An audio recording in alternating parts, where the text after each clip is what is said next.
This is John Propheter, Field Agronomist with Pioneer. Today we're evaluating some soybean stands on a particular field where we're starting to see some gaps and lack of emergence in the stand. These soybeans were planted about 10 days ago. They used a fungicide seed treatment, but did not utilize an insecticide seed treatment. These particular gaps are anywhere from 1 to 3 feet long. So we're trying to determine today whether these are disease, insect, or due to some other factor in this particular field. Now, this field was planted to radish and turnip cover crop the previous year.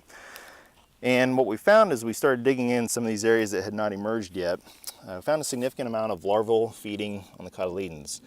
The larval feeding were from a small white larvae about 1/4 of an inch long. These are Seedcorn maggot larvae.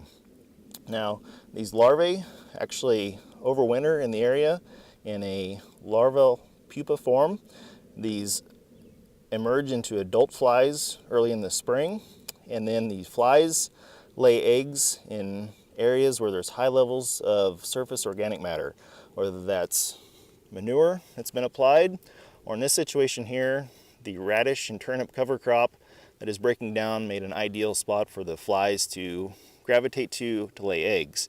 These eggs will hatch in a 2 to 3 day period, and then these larvae will actually feed on seed or what's available for about 2 to 3 weeks.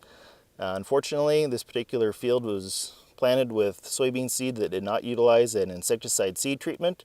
Therefore, the best control option was not available to manage these. So these larvae are actually turning into these brown pupal cases right now. These actually look like a small grain of wheat seed. In 1 to 2 weeks, these will emerge as adult flies, and the life cycle will start all over again. So, from a management perspective, there's not a lot of rescue options that are viable that we can utilize once we find the seedcorn maggot damage happening. The best management that we can utilize is a insecticide seed treatment, such as the Pioneer Premium seed treatment used with the soybean seed at planting time. Now, these stands will be evaluated for a replant decision. Ideally, we'd like to have about 80,000 final plants in this field. Less than that, we would consider a replant scenario for this irrigated yield level. That concludes this Pioneer Growing Point Agronomy video podcast. Visit our page on pioneer.com and follow us on Twitter and Facebook at Pioneer for more agronomy insights.